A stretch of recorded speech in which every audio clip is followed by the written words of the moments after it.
The Incas by Nigel Davies. Chapter 3 The Era of Pacha Codec. A New Era.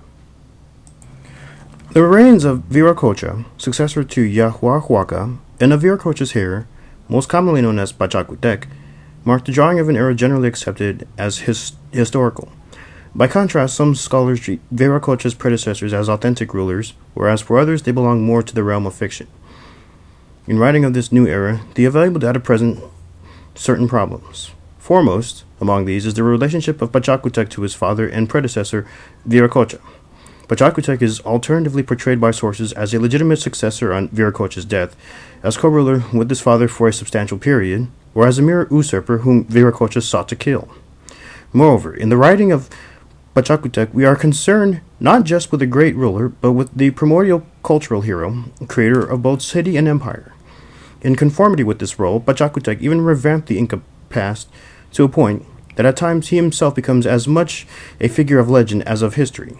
A wealth of information about Pacha Codec survives, on which Maria Rostrovalsky in 1953 based a lengthy biography. With the help of a careful appraisement of these sources, she offers a meaningful study of the traditional founder and creator of the Inca Empire. While considering these sources, however, it should be borne in mind that certain scholars now tend to question how far the overall Inca achievement can spring from the achievements of a single ruler, a point that will be further considered at the conclusion of this chapter. In writing of the career of Pacha Codec, the investigator still faces a basic division of these sources into two categories: those who say there was a rapid expansion by the last three rulers before the conquest, and those of whom the principal exponent is Garcilasco de la Vega, who credit earlier rulers with major conquests and accordingly maintain that Viracocha inherited an extensive realm. Garcilasco further confuses the story by insisting that Viracocha, not his heir as reported by others, vanquished the Incas, then unleashing the forces of Inca expansion, and by stating that Viracocha then made conquests up to a distance of about 600 miles from Cusco. Whereas earlier writers such as Means tend to endorse the Garcilascan account of Viracocha as heir to an empire, which he then greatly extended, Rostrovalsky and subsequent authors mainly reject this version. Rostrovalsky goes so far as to describe Garcilasco's work as little more than a historical novel, a story that in effect advances the course of history by one reign, denying to Pacha Codec his epic role in vanquishing the Chanca foe, but in return crediting him with distant conquests more probably made by his son, Tupac. For the reign of Pacha Codec, as for the shadowy early rulers, the four sources most often cited, Sarmiento, Cabello de Balboa, Siesta de Leon, and Cobo, at times concur and at times differ. The Garcilasco version of the events is so dissimilar from those four accounts that it becomes more convenient to consider it separately. In addition to these four chroniclers, Betanzos offers much information on the reign of Pacha Codec. He generally agrees with the four major sources on certain events of Viracocha's reign, such as his eventual withdrawal from Cusco and his preference for Urco as his successor, though most state that the latter was an illegitimate son. Particularly in such matters of genealogy, and the sources tend to agree, a tendency that might imply the existence of some single standard and accessible version of royal lineage. All concur in naming the wives of Pacha Codec's father, Viracocha, and of his grandfather, Yahuahuaca. All describe Pacha Codec as a legitimate son, and most name his brothers, Roca, Maita, and Vicaquirao, and record their active role in his support. Sarmiento and Cabello, whose accounts of the events of the early kings have much in common, diverge somewhat in reporting the actions of Viracocha, and the initial stages of Pacha Codec's career. Cabello, for unknown reasons, gives only a very brief report of this period. However, the two chroniclers' versions of later events in this monarch's reign once more run closely parallel. They describe in very similar terms the final flight of the remaining Chancas across the Andes, together with the expedition to Cajamarca, led by Capac Yupanqui, and his subsequent execution. As we shall see in the following chapter, the accounts of Sarmiento and Cabello are beyond all doubt closely linked for the reigns of Pacha Codec's successors. Our most detailed information on the achievements of Tupac and Huayna Capac come from these two writers and is plainly based in part upon some common source that lists in the more detail the events of these two reigns. See Appendix A. Though chroniclers generally concur in treating Pacha Codec as the virtual founder of the Inca Empire, some at times reveal a marked animosity towards this cultural hero. Sarmiento writes of his cruelty, citing as an example the killing of two brothers who had commanded the expedition to Chinchasuyu. The chronicler further accuses Pacha Codec of extreme brutality against his enemies, in particular the Colas, two of whose leaders he threw to the wild beasts. Cabello de Balboa writes that Pacha Codec was so hated after the wanton killing of his brother that all longed for him to die. Such statements might reflect certain grudges on the part of descendants of the rival Panancas. Moreover, it should be recalled that Sarmiento's long history was commissioned by the Viceroy Toledo, who had instructed the author to demonstrate that the Incas were usurpers rather than rightful rulers. In contrast, for other authors, such as Cieza and Betanzos, Pacha Codec is basically virtuous. Cobo describes him as the most valiant, warlike, wise, and statesmanlike of all the Inca rulers. He injected order and reason into everything. As part of his recording of Inca rites, Pacha Codec himself composed many elegant prayers and was most diligent in matters pertaining to the temporal welfare of his subjects. Viracocha. Before examining the circumstances of Pacha Codec's rise to power, the reign of his predecessor, Viracocha, must first be considered. Rostrovsky cites sources that indicate that Viracocha's accession to the throne was disputed after the heir originally named by Yahuarhuaca, the former monarch, was assassinated. Cieza in particular describes a division of opinion among the Inca nobles before they eventually chose Viracocha as Inca. According to Cieza's version, Yahuarhuaca, whom Cieza calls Inca Yupanqui, was murdered, together with many of his wives, by rebellious generals after taking refuge in a temple. In writing of his disputed succession, however, Cieza denies reports that Viracocha was not the son of his predecessor, but rather was brought to Cusco from outside. Disputed successions, sometimes following the violent death of a ruler, were all too frequent, though exactly how a decision was then reached, except for the all-out civil war witnessed by the first Spaniards, is not always clear. The course of events during Viracocha's reign is somewhat obscure, to a point that Rostrovsky, in a more recent work, even questions whether he existed at all, raising the possibility that Pacha Codec and Viracocha might have been one and the same person. Nonetheless, this ruler appears extensively in the more relevant sources, quite apart from Garcilaso, whose account will be considered separately and who credits Viracocha with many of the triumphs more generally ascribed to Pacha Codec. Sarmiento describes Viracocha as the third legitimate son of Yahuarhuaca and writes of his conquests of places in the vicinity of Cusco that had been occupied by earlier rulers and later abandoned after they had rebelled. Viracocha not only consolidated Inca control of Cusco itself, but also made conquests farther afield than those of his predecessor. Cobo even credits him with the conquest of the town of Cacha, 18 leagues from Cusco. Cieza implies that this ruler was the first to impose formal payment of tribute on conquered peoples. Cobo, perhaps following Garcilaso, with whose writings he was familiar, reports that Viracocha, before he ascended to the throne, defeated the Chancas, a triumph generally ascribed to Pacha Codec, at a point situated only 1 league distant from Cusco.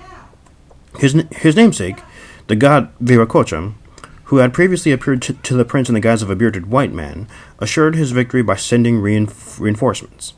This account, as well as others, perhaps including Cieza's report of a kind of bloodless occupation of Colao, might suggest that Viracocha, as father of Pacha Codec, was indeed a historical personage, but that his reign is described in terms that savor the legend as much as fact. Cieza, in describing Viracocha's expedition to Colao, somewhat unconvincingly maintains that the Incas fought no battles but merely witnessed a civil war between two Colao rulers, after which the victor, Cari, took possession of Chucuito. The triumphant ruler then proceeded to make a pact with Viracocha that acknowledged the latter not only as a friend but as his señor, or lord, after which Viracocha returned peacefully to Cusco. Pacha Codec's accession. Sources vary in describing Pacha Codec as either the oldest or youngest son of his father, a point that counted more for Spanish chroniclers than for pre-Hispanic Incas. Some originally referred to Pacha Codec as Teitucusi Yupanqui, and certain chroniclers continued to call him Inca Yupanqui rather than Pacha Codec, a name that he may have only adopted later. Sarmiento states that he came to be known by this title after his great victory over the Incas. Cabello de Balboa describes Pacha Codec as the eldest son and therefore legitimate heir, though he names the illegitimate Urco as Viracocha's favorite child. Cabello, who tends to portray Pacha Codec in unflattering terms, relates that after his victory over the Chancas, he wickedly usurped the throne and subjected the good youth, buen mozo, Urco, to a cruel death. Sarmiento differs somewhat in describing Pacha Codec as his father's fourth son, but concurs in stating that he usurped his father's throne, also implying that he killed Urco. Murua, like Cabello, describes Pacha Codec as Viracocha's eldest son and therefore, according to Spanish notions, the legitimate heir. Murua, however, confuses the whole story by subsequently describing Urco as a great captain, and credits him with the most improbable feat of conquering distant Quito. Cobo agrees with Cabello in stating that Pacha Codec arranged to have Urco killed. He sent for Urco and pretended to honor him by offering him the command of a military expedition, then secretly ordered his captains to kill his rival in the heat of battle.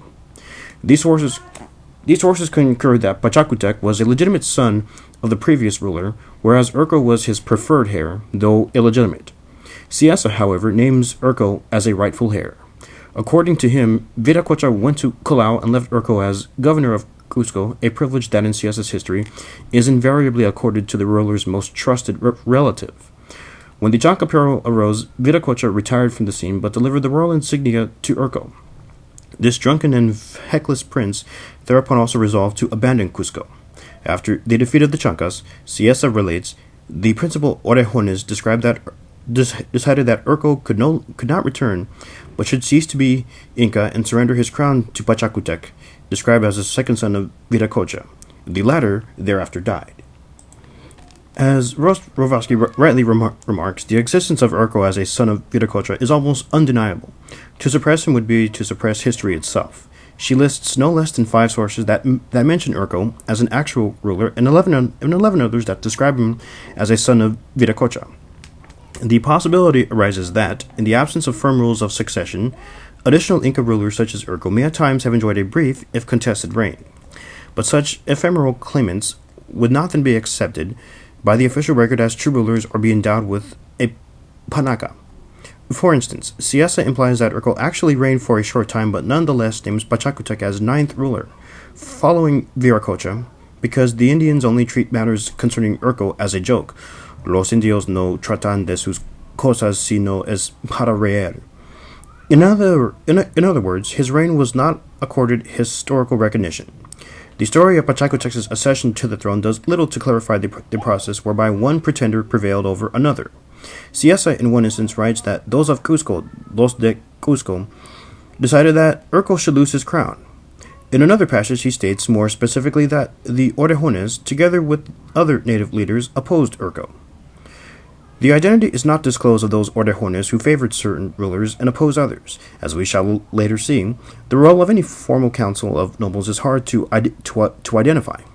A dominant feature, common to most accounts, is the incapacity of the authors to escape from the fixed Spanish notion of primogeniture.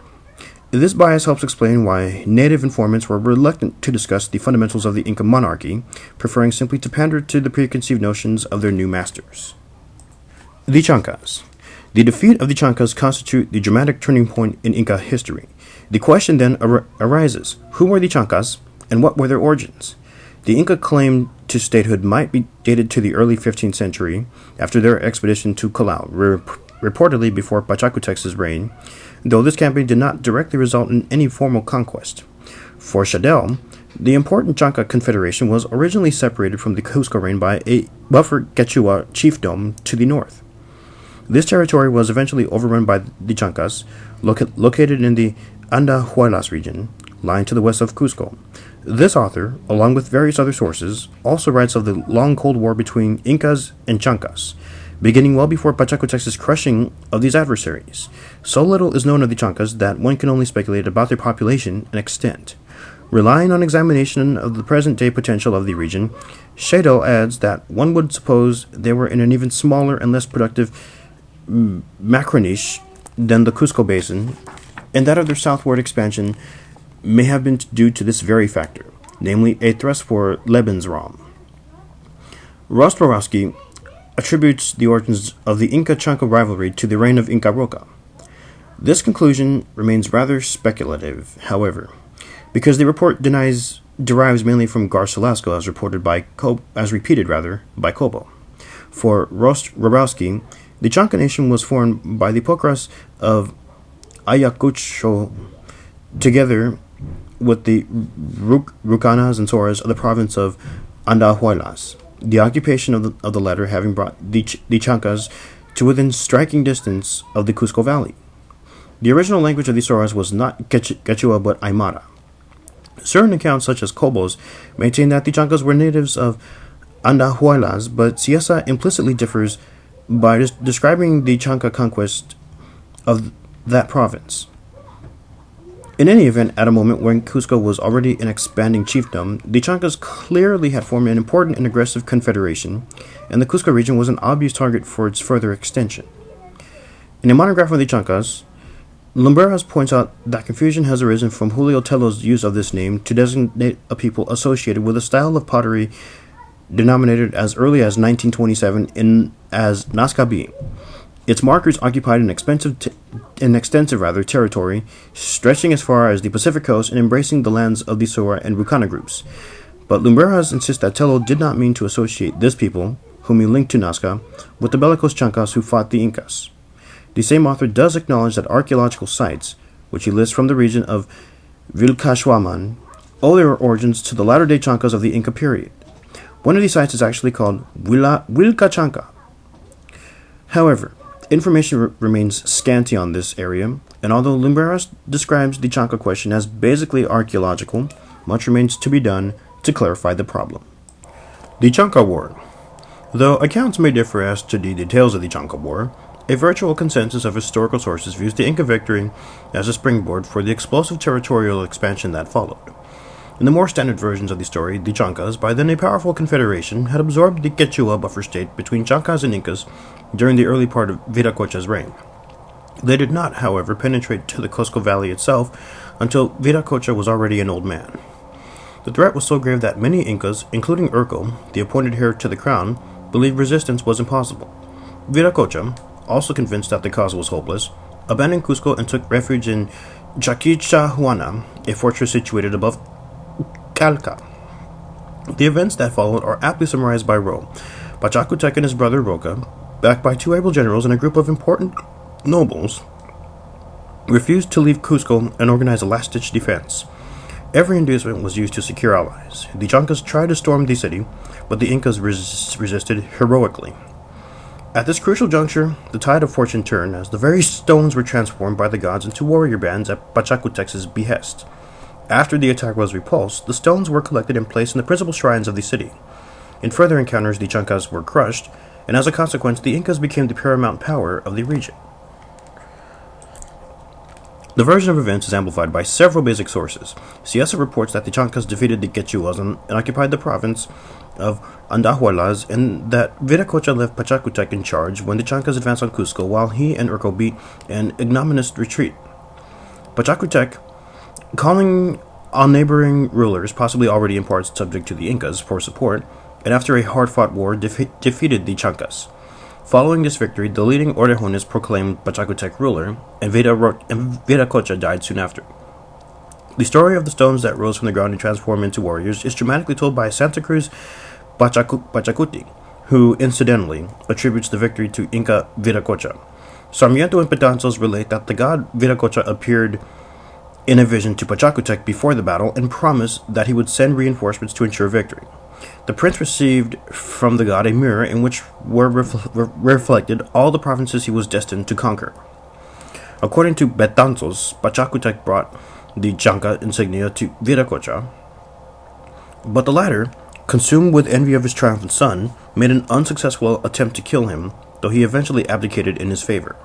Sarmiento agrees with this version, stating that Pacha Codec disposed Viracocha and took the crown for himself. As an example of the kind of confusion that can arise over names and events, Betanzos refers to the fallen Chanca leader as Uzcovilca. Sarmiento reports that the Chancas bore with them on their campaign as a huaca, a statue of Uzcovilca, a former chieftain, and instead names the present Chanca commanders Astu Huarca and Tumay Huaraca, names repeated by Cabello and Ciesa. These two chiefs were killed in a second encounter after the Chancas had rallied their forces and retreated from Cusco itself. Sarmiento states that their heads were displayed on lances, and Cabello states that their skulls were made into drinking cups. The Garcilaso version. The sources cited above may differ over details, but at least they concur that Pachacutec rescued this city, obstructed more than aided by his father, who thereafter yielded the throne or died. Quite a different version of events is offered by Garcilaso. His account, partly based on that of Blas Valera, runs as follows. When Yahuar Huaca was still alive, it was his heir, Viracocha, rather than Pachacutec, who saw a vision of the god Viracocha. The latter appeared as a bearded man, and in the name of the sun commanded him to undertake extensive conquests.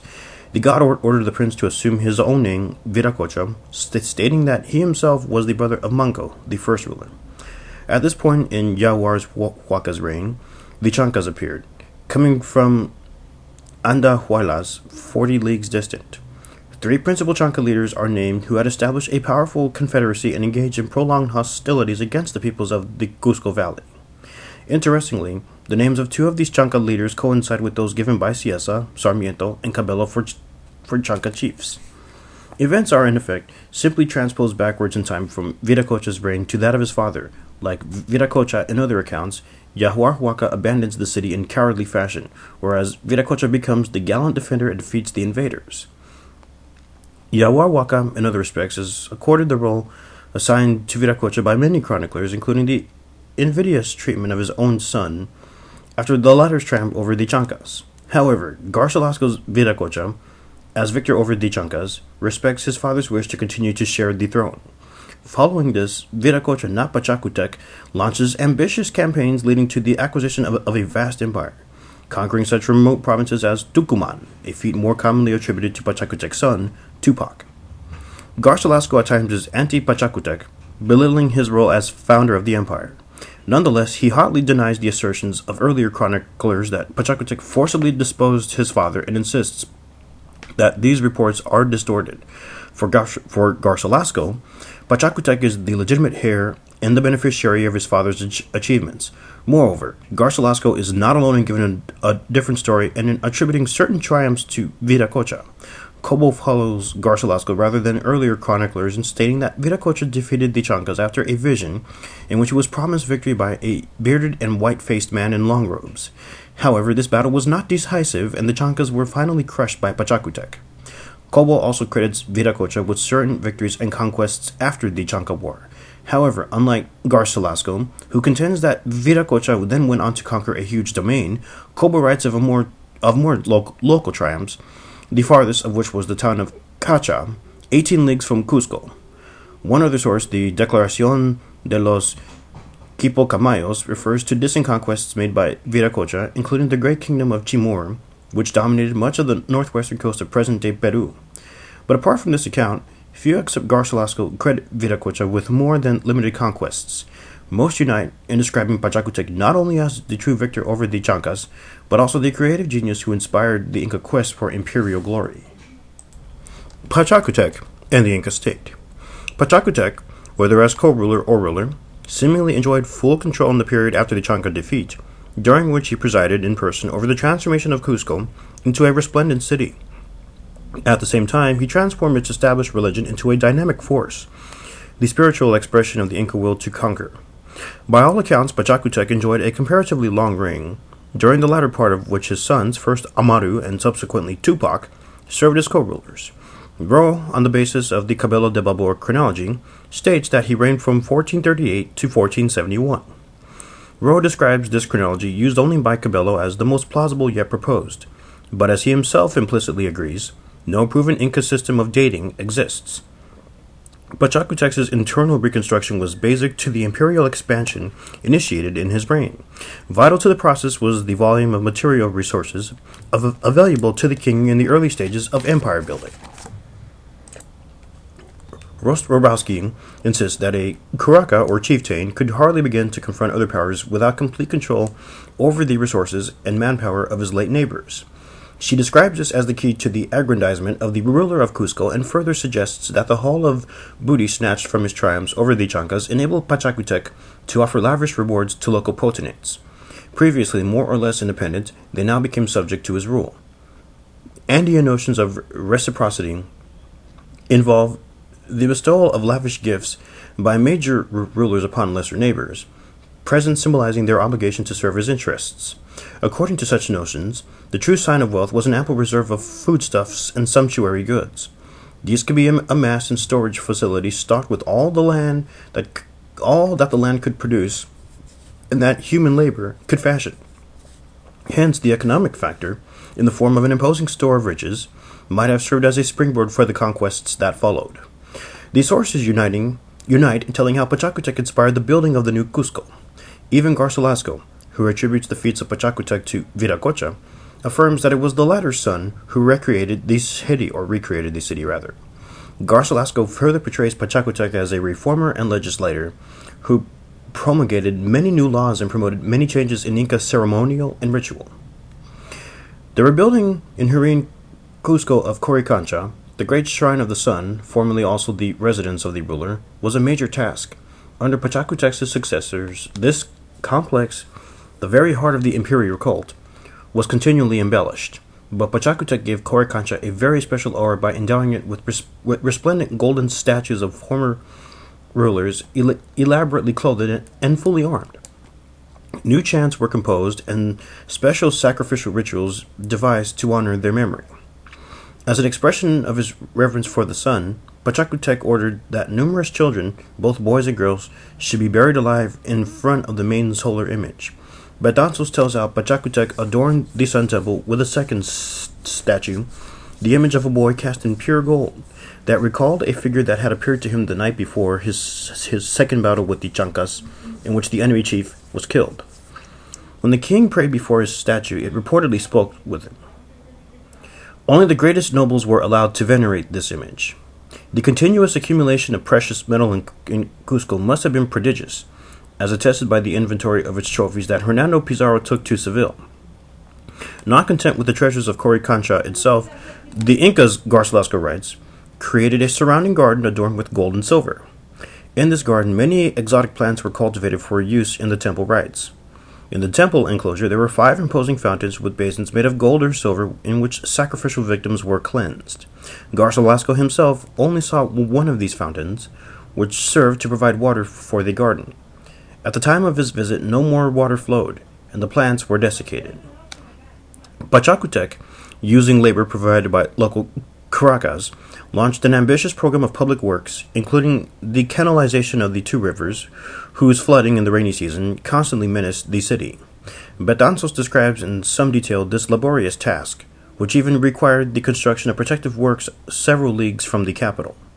In order to complete the undertaking, Pachacutec summoned many local Caracas, explained the problem in detail, and commanded them to build a barrier upstream from the city. The barrier was to be made of rough stones held together with clay mortar. Apart from temples, imposing palaces now adorned the city, including that of Pachacutec himself. Its exact location is hard to identify. The palace called Casana is attributed to Pachacutec by Garcilaso, but other sources, including Pedro Pizarro, state that this was the place of Huayna Capac. The dimensions of Sacsayhuaman, the huge fortress that dominates the city, suggest that it was the work of several sovereigns, but both Cieza and Cobo state that construction was started by Pachacutec. Cieza writes that the fortress was originally called the House of the Sun and required 20,000 men to build. 4,000 of these broke the stones, 6,000 bore the site, and others dug the foundations. The workers were housed in nearby buildings, the ruins of which were still visible in Cieza's time. Sacsayhuaman served as the city's main storehouse for arms and clothing, as well as for massive quantities of jewels, gold, and silver. The first long-range conquests undertaken by Pachacutec implied at least an embryo version of the Inca road system, later to attain such spectacular proportions. Archaeological research, cited by Hislop, indicates that in the Huari period, roads were already built, perhaps for military purposes. But the Inca system enjoyed a unique symbolism of its own, with its 4 principal roads radiating from the central square of Cusco toward the Forest Huyus. The city thus became the very navel of its nascent empire, being itself also divided into 4 sectors by these roads. Pachacutec did not confine himself to rebuilding the city and renovating its infrastructure. His impact on the whole social fabric of the community was profound. Shadel affirms that Pachacutec not only created a truly regal court and a centralized government, but also introduced the corvée system to meet the immense demands for human labor. Both the use of llana serfs and of mitime groups were fundamental to the establishment of an imperial capital. Rosworowski, using hitherto unpublished documents, writes of the role of mitimes or contingents of people moved from conquered lands as a major source of labor, and also notes the use of llanaconas in irrigation work in Cusco and in cultivation of the lands of the Panacas. As we shall later see, the mitimes and the llanas were basic to the social structure, though the status of the latter is hard to define. The creative process even transformed the social structure. The need arose because the members of the hereditary aristocracy belonging to the 11 royal ayllus, the original Incas linked by blood ties, were too few in number for the administration of a rapidly expanding state. To remedy the situation, Pachacutec relied on the additional class of Inca by privilege. According to Rome, these apparently came to form 10 further ayllus, 5 from Hurin and 5 from Hanan Cusco. These ayllus became an essential part of the Cusco elite. Rowe cites evidence to show that the appellation Inca by privilege was extended to all those drawn from the surrounding region who spoke Quechua. Many were later settled as mitimes in distant parts of the empire, and they are often simply called Incas by the chroniclers. To make room for Cusco, for the great holdings and palaces of the growing aristocracy, Pachacutec removed the remaining inhabitants from the city. In particular, the Ayarmacas, former adversaries of the Incas, were expelled. Rosworowski names the various localities in which they were then settled. In particular, 18 Ayamaca villages on the road to Colasuyu are mentioned by Garcilaso. Pachacutec's Pantheon. Pachacutec's Pantheon. Basic to Pachacutec's achievement was his impact on the Inca state religion. It was now transformed into a powerful instrument that served to legitimize the process of conquest. However, opinions differ as to the precise orientation of certain religious changes. The sun, totem of Andean tribes, was transformed into the official cult of empire, whereas the ancient deity, Viracocha, creator of the world and of man, continued to represent a more abstract or higher notion of religion. Pachacutec invoked the help of Viracocha when facing the Chanca menace, and after his victory, this deity's status was further consolidated as the universal godhead, forming a triad with Inti, the sun, and Ilapa, the thunder god. Pachacutec built a shrine dedicated to Viracocha in Kishu Akancha, and in the temple of the sun, Coricancha. The main altar contained the symbol of Viracocha. In Coricancha, the effigies of past rulers were placed on golden thrones in order of antiquity. These faced toward the center of the temple, and it was only later that the Emperor Huayna Capac ordered that his own image should face the solar disk. These effigies were statues of the rulers rather than mummified remains, which were jealously preserved by their Panacas. Rowe argues that it was Pachacutec who promoted Inca creator worship in the form of the cult of Viracocha, whom, as we have seen, Rowe considers a product of the Lake Titicaca region. He states that this cult, which became fundamental to Inca religion, began with Pachacutec's great reforms. Hence, he views it as a vital but unquestionably late development, as the Incas only became familiar with the Lake Titicaca region in Pachacutec's time. Writes Rome, Inca creator worship began, as the Incas said it did, with the great religious reforms instituted by Pachacuti Inca Yupanqui. The religious reforms were a necessary part of the effort made by the great organizer to provide new and coherent central institutions which might integrate the diverse peoples over whom Pachacuti had recently extended imperial rule.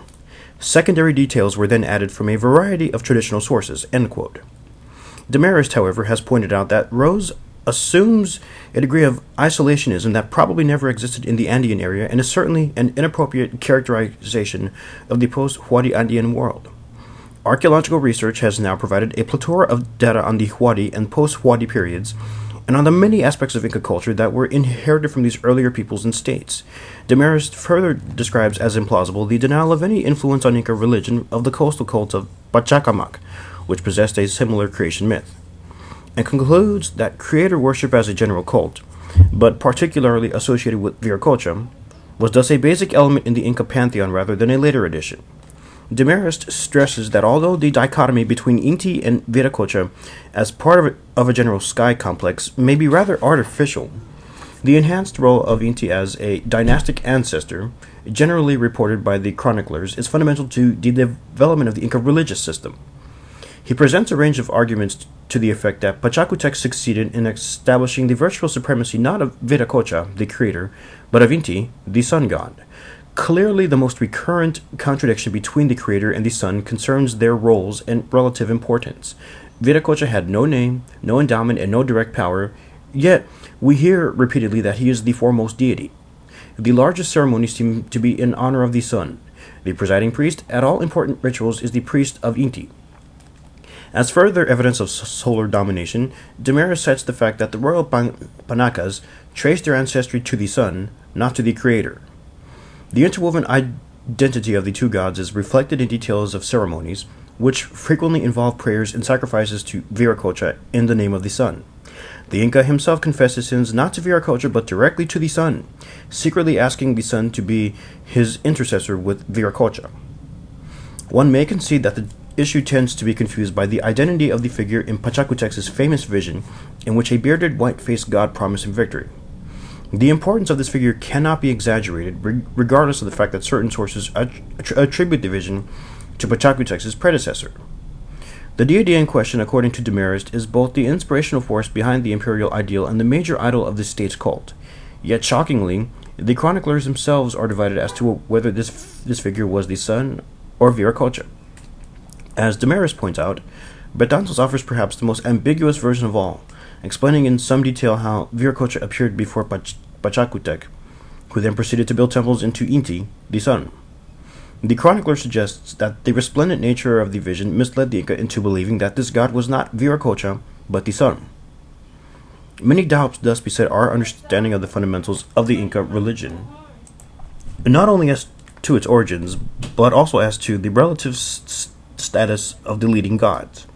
In truth, the respective rank of these chief deities was probably ill-defined. The notion of one supreme god as arbiter of the universe is a Judeo-Christian concept that did not apply in pre-Hispanic America, where the specific standing of the various deities was not defined in precise terms and where no single god was necessarily regarded as supreme. The functions of the gods often overlap, and they cannot be pigeonholed and thus limited to a single specific role. This phenomenon is particularly notable in Mesoamerica, with its plethora of deities. Any search for clarity may become even more blurred by the presence of a third deity, the weather or thunder god Ilapa. Demarest cites ample evidence from the sources as to the importance not only of Viracocha and Inti, but also of Ilapa in forming the familiar trio of deities, and stresses the rather bewildering tendency for their functions to merge. Ilapa is the Inca version of the archetypal Andean high god, the storm, sky, and creator deity Tunapa. Cobo even mentions Pacha Codec's special veneration of a golden image of Inti Ilapa.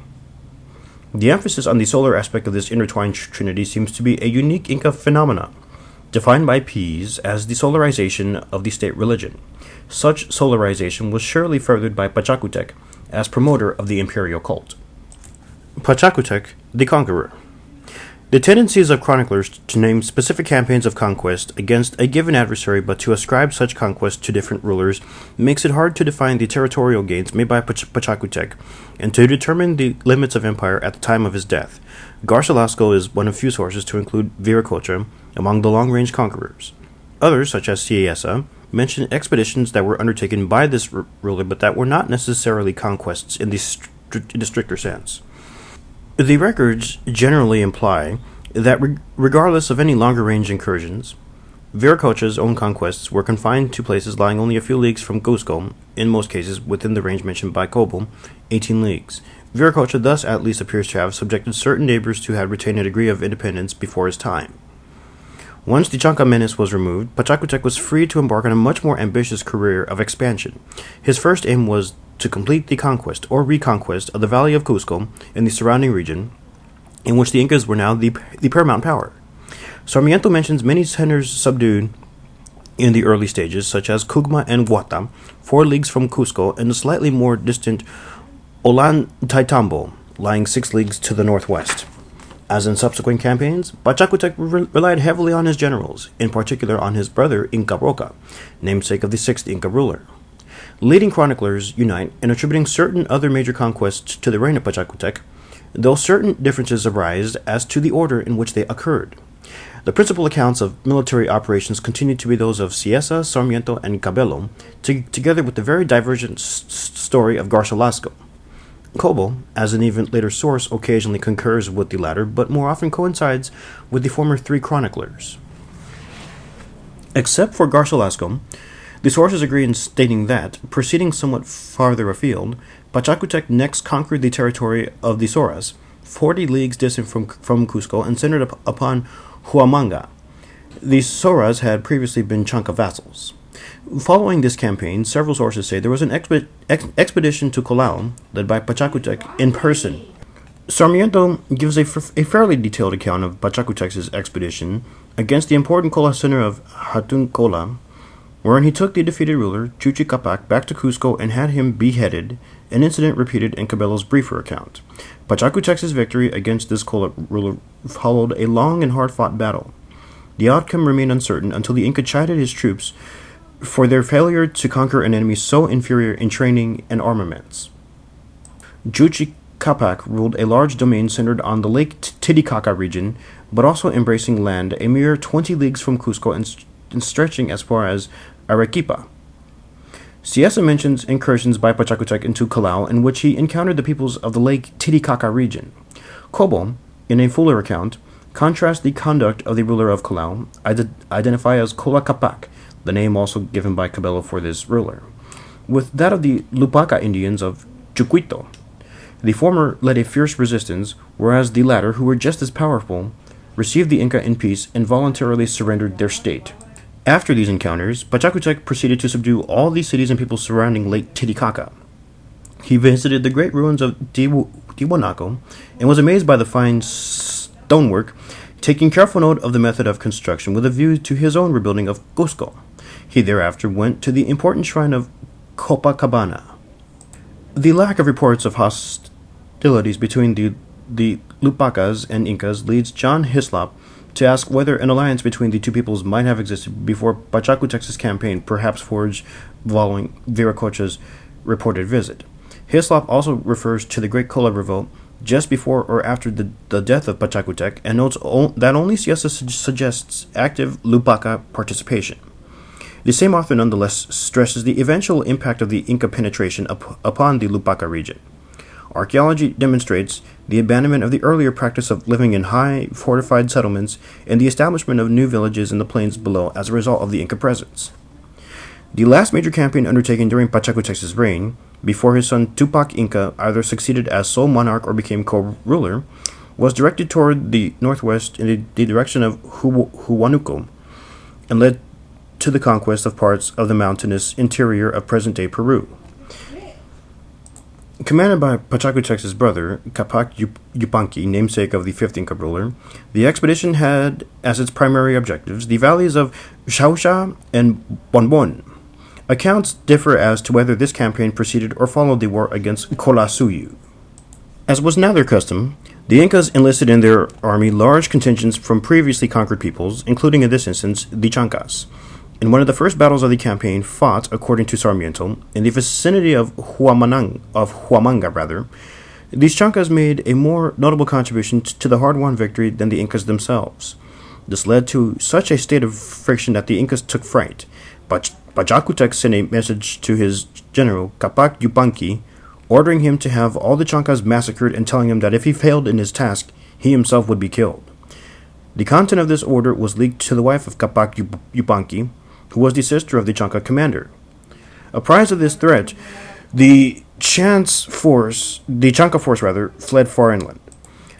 After crossing the Cordillera in the area between Huánuco and Chachapoyas, they established themselves on the farther side of the Andean slopes. In this instance, Cieza's account is closer to the Sarmiento and Cabello versions than is his description of Collao campaigns.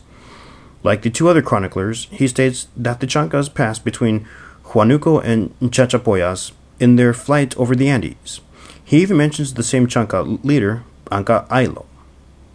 According to Sarmiento and Cabello, Capac Yupanqui then advanced yet further, reaching Cajamarca, where he was victorious in spite of help sent to that city by the ruler of Timor. But in proceeding so far afield, Pachacutec's general had far exceeded his instructions, and, notwithstanding his triumphs, he was executed on his return to the capital. The source does generally agree, as to Pachacutec's subjection of much of Callao and the territory to the northwest of Cusco and as far as Chaucha and Bombon.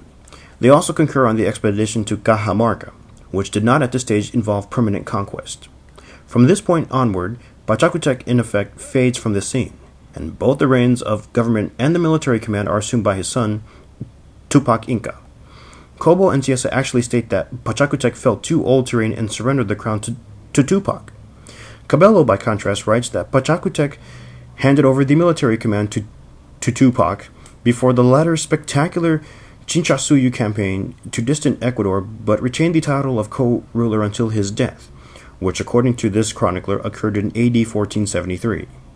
Sarmiento states that before the same Chinchasuyu expedition, Pachacutec set aside his original heir apparent Amaru Tupac and ordered a series of great ceremonies to witness his surrender of power to Tupac Inca. As co-ruler, he made a peaceful tour of inspection of many provinces before he fell ill and died. The accounts of Cabello and Sarmiento, in effect, treat a major portion of Tupac's conquests, notably his subjection of the coastal kingdom of Timor and his campaign in Ecuador, as taking place during this co-reign of Tupac and his father. Hence, scholars at times credit Pachacutec with conquests ranging as far as Quito. However, Pachacutec's rescue and reconstruction of both city and state, followed by the subjection of a large territory, are feats prodigious enough in themselves. It surely is open to question whether he was also an active participant in those boundless additions to the realm usually associated with Tupac, embracing Ecuador in the north and Chile in the south. It seems more logical to suppose that Pachacutec had by then either died, rich in achievement, or abdicated. Pachacutec, man and legend. The sources present Pachacutec in a dual role, part history and part legend. In particular, the story of the Chanca War blends myth with fact. In one instance, the very stones of the field of battle are transformed into warriors visible only to Pachacutec. He is both legitimate ruler and cultural hero, recalling perhaps the status of Tlacaelel in the Aztec saga. Though his role as creator is indeed outstanding, his image may tend to be further enhanced by the feats more accurately attributable to his predecessor or successor. As in the case of Tlacaelel, his life is prolonged to include victories probably gained after he had passed from the scene. As Frederick Katz writes, Pachacutec's deeds are so intermingled with legends and religious representations that it is hard to define the historical personality. Though he is said to have laid the foundations of institutions basic to the Incas' control of a huge empire, doubts remain as to whether all such institutions really owe their origin to one ruler. It has been proposed, for instance, that the Incas adopted certain aspects of the political system of Timor, which was only conquered at the end of, or after, the reign of Pachacutec. But even if exaggerations in the record are taken into account, much evidence remains that the fundamental institutions of the empire can be traced back to his initiative. When he became ruler, the Incas formed only a modest village community. At his death, they were the mightiest empire of South America. Nonetheless, Mura questions whether Pachacutec really invented all the administrative devices that made the state function. After examining information derived from Quipu records, Mura finds it hard to fully accept his bureaucrat's culture hero as a historical figure. He adds that Quipu not recording predated Pachacutec and probably originated before the Inca period. Quipu-like string devices have been found in Middle Horizon burials. Certain achievements, such as the transformation of Cusco, are attributed to Pachacutec even by such chroniclers as Cabello, who insist that this ruler was cruel and at times unpopular. The respective roles of Viracocha and Pachacutec in the creation of the Inca state remain hard to unravel. Garcilasco confuses the whole picture by ascribing the deeds traditionally credited to Viracocha to his predecessor and by transferring the events of the early part of Pachacutec's reign to that of Viracocha. However, other accounts also give some credit to Pachacutec's predecessor. Though he does not accept the whole Garcilascan story, Cobo writes of battles against the Chancas early in Viracocha's reign. Ciesa, together with other sources, describes Viracocha's expedition to Callao, though not in terms of a war of conquest. Various sources, as we have seen, credit Viracocha with important if short-range conquests, and it is hard to see how Pachacutec could have faced the Chanca invasion if he controlled Cusco alone, then little more than a village, rather than at least some sort of confederation, however limited in size. Pachacutec's valiant defense of Cusco against the Chancas may be accepted as basically historical, as the chroniclers' accounts differ enough to suggest that they do not derive all their data from a single source. This early triumph sets in a heroic perspective the life of the king whose subsequent career was so spectacular. However, the contemptible nature of Viracocha's demeanor in face of this crisis is perhaps more open to question. His dereliction of kingly duties might have been grafted onto the record as a means of enhancing, by way of comparison, the courageous qualities of his son. It rather strains credulity to assert that Viracocha, after certain successes in the earlier part of his reign, should later have acted as a craven coward, bolting into a safe haven and abandoning his capital to the advancing Chancas. Even less plausible is the report that his appointed heir, Urco, not yet burdened with age, should have behaved in a like manner. If the Chancas had been allowed to take Cusco, surely they would have been quick to track down Viracocha and Urco, whose chances of dignified survival would then have been slim. The various accounts of the petulant, if not capricious conduct of his father, even after Pachacutec's victory, form part of the official legend. Any reluctance to accept him as historical in no sense detracts from the achievement of Pachacutec in defeating the Chancas. Bodin hardly exaggerates in writing that Pachacutec's personality dominates pre-Columbian Peruvian history. Chroniclers unite in lauding his achievements, even Garcilaso, who tends to set certain limits to the ruler's triumphs, attributing his noblest feat to his father, nonetheless affirms that Pachacutec remodeled the empire, refurbishing its religious rites as well as its social customs.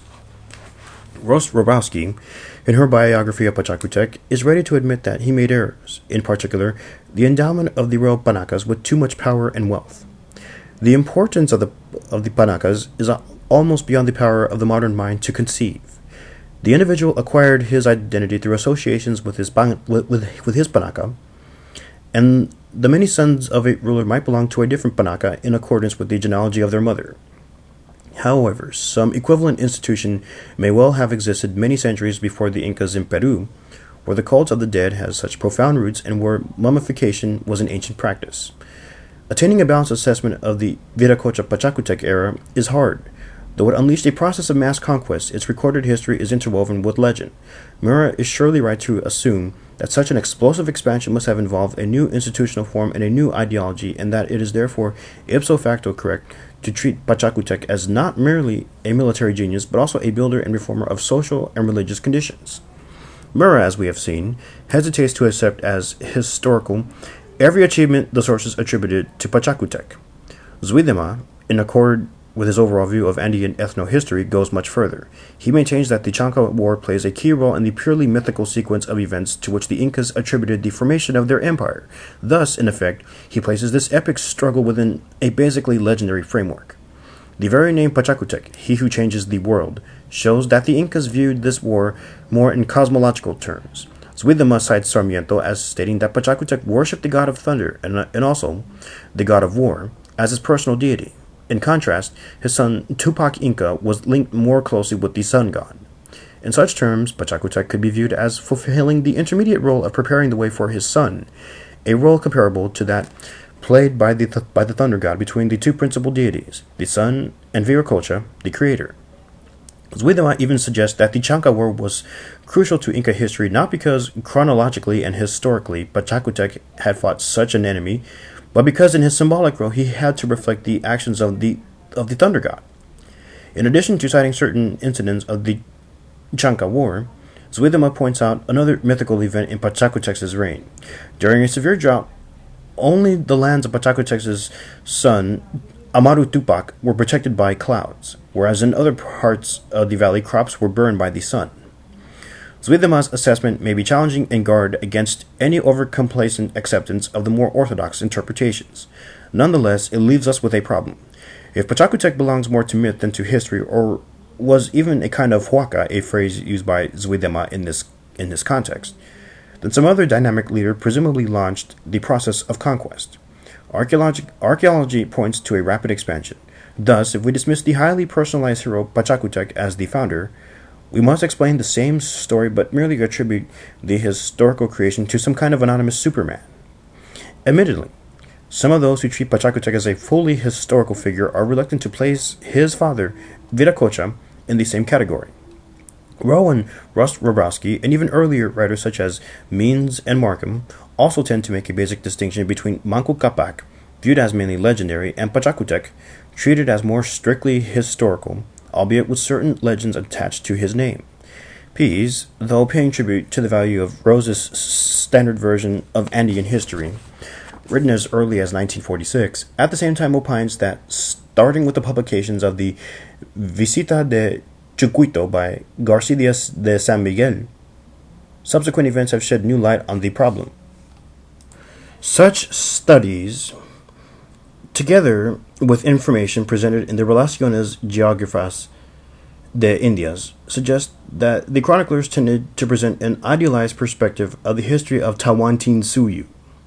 Pease even questions whether their description of its conquest might correspond to a kind of ritual sequence, starting with the south, and then after the Chanca victory, continuing first westward and then to the north. The standard sources present Manco Capac as a primordial archetype. He is followed by 7 rulers, the last of which bears the name of the most ancient creator deity. Sources even refer metaphorically to Pacha Codec as son of Manco Capac. As such, he lends added luster to the sun god, Inti, and reduces the creator, Viracocha, to a role more comparable to that of the Otios god, as described by Mircea Eliade. Pacha Codec thus appears as a new archetype, now solar, who creates or recreates, Cusco. As peace signifies, after the empire was destroyed by the Spanish god, the Inca himself assumed the mantle of a creator divinity who might one day bring about a new rebirth, returning to a past time when misery and hunger were unknown. The Inca has the personal power to transform the face of the earth, turning stones into soldiers. Pacha Codec even repeats the feat of the god Viracocha, who had previously divided the world into 4 sectors. Wading also expresses reservations about Inca dynastic history. He is reluctant to accept what Zverka Arnoldson calls the Great Man theory, as applied to pre-Columbian civilizations, as it is basically a European concept. Wading stresses that Inca conquests may have begun before the Chanca War and cites the Relaciones Geográficas and Polo de Ondegardo as mentioning that both Tupac and Huayna Capac continue to be involved in hostile encounters with the Chancas. The Relaciones mention Pacha Codec only once as a conqueror of a given territory, but this is probably because the main informant's memories did not stretch back to this time. I agree with Wading about the difficulty of determining the extent of the conquest of the later Inca rulers, but nonetheless believe that, by almost any standards, European or other, both Pacha Codec and Tupac would merit the term great. One has only to look at the map to conclude that the conquest and organization of such a boundless realm in 2 reigns were the feat of great men rather than ordinary men. Moreover, though I accept Wading's assertion that the great man theory has served as a conceptual basis for much of European historical writing, it is harder for me to agree that it is only valid for Europe and is inapplicable elsewhere. On the contrary, it is precisely in polities at whose apex stands a divine or semi-divine kingship that the precept becomes particularly relevant. Marshall Salins, in writing of New Zealand, quotes J. Prince Johansen as stating that the Maori chief lives the life of a whole tribe and gathers the relationship to other tribes in his person. Salins writes that although history is much more than the doings of great men and is always also concerned with the life of communities, in heroic polities the king is the embodiment of the possibility of the community. In writing of the Incas and their empire, no modern-day scholar would neglect to study the life of the whole community as far as that can be identified. Indeed, Murrah and others have made notable progress in that respect, but it is equally undeniable that the Incas did form a heroic polity in the sense that the Inca ruler was elevated to a semi-divine status as the symbol and standard-bearer of the imperial cult of the sun, Inti. And in such a polity, in view of their unique achievements of conquest and organization, both Pacha Codec and Tupac are surely rulers cast in a heroic mold. This concludes Chapter 3.